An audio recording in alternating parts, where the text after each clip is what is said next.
plus important est de savoir les raisons principales qui nous ont poussés à venir. Ce qui nous a poussés à venir, c'est qu'il y a différentes parties de la population vivant ici qui souhaitaient que nous puissions diffuser le message panafricaniste.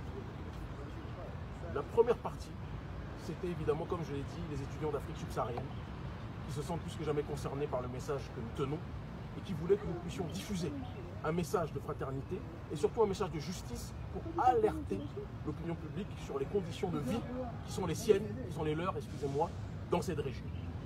La deuxième partie, c'est qu'il y a un bon nombre de Noirs marocains, d'accord, des populations qui sont là depuis très longtemps, qui souhaitaient que nous puissions aussi nous exprimer sur la situation et sur les conditions de vie de ces derniers. Et il est très important que je puisse dire que bon nombre d'entre eux sont, contrairement à la première partie citée, très intégrés dans ce pays. C'est pour ça que parfois il est important d'être présent sur le terrain et de dire des choses avec justesse, objectivité, afin qu'on ne puisse pas être uniquement dans le fantasme issu des réseaux sociaux. Merci à vous.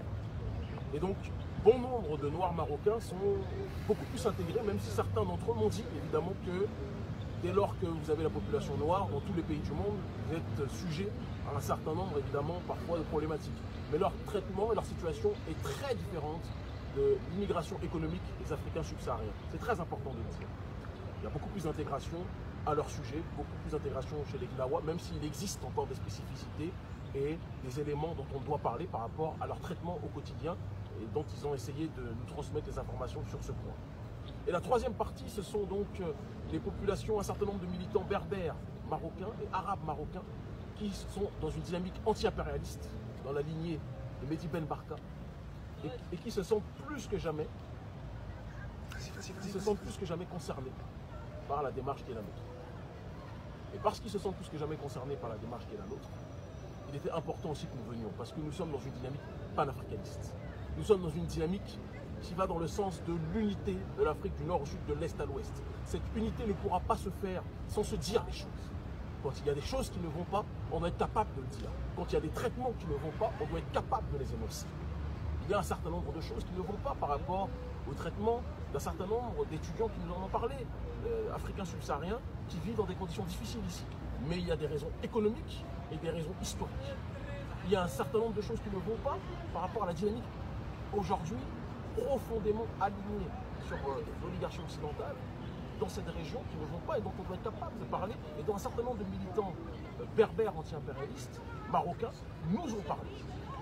Et donc c'était pour cette raison que nous venions et nous disons, parce que certains nous ont dit qu'est-ce que tu viens faire ici, qu'est-ce que tu viens faire dans ce pays qui est très allié à l'Occident, etc. J'ai dit non, vous n'avez pas compris. L'objectif c'est de ne pas confondre le régime et les populations. Les populations, tout ce qui est en Afrique, nous concerne. C'est notre responsabilité. Nous ne sommes pas de ceux qui vont lancer des grands discours derrière les réseaux sociaux, qui vont parler sur le terrain. Nous sommes venus sur le terrain, nous avons vu un certain nombre de gens, d'accord.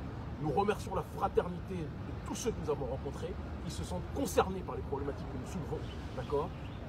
Il ne faut pas qu'on dise que tous les Marocains, par exemple, sont négrophobes ou racistes ou ceci ou cela, parce que la réalité est beaucoup plus complexe et nous devons fuir, nous devons au moins nous éloigner de la facilité. De la même façon que nous devons être capables de dire qu'il y a des choses, en effet, qui ne vont pas par rapport au traitement de l'immigration subsaharienne et qui, je pense, je prie pour, sera réglé dans les temps à venir.